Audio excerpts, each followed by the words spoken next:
Hello ladies and gentlemen, palihog ko og subscribe mga idol sa ato ang channel.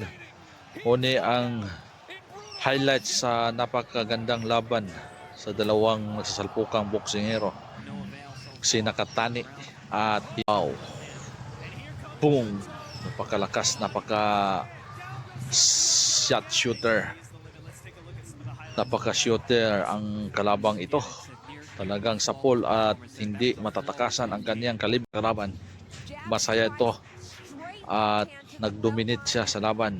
Sadyang napakabigat ng kanyang kamao at yung training siguro niya ay sadyang kakaiba. Kaya yun ang dahilan kung ba't napaayaw ang kalaban at hindi na bumangon, dahil baka masira pa yung kanyang ulo, matamaan ng delikadong suntok. So hanggang dito guys, panoorin at i-share. Salamat po ng marami. God bless. Bye bye.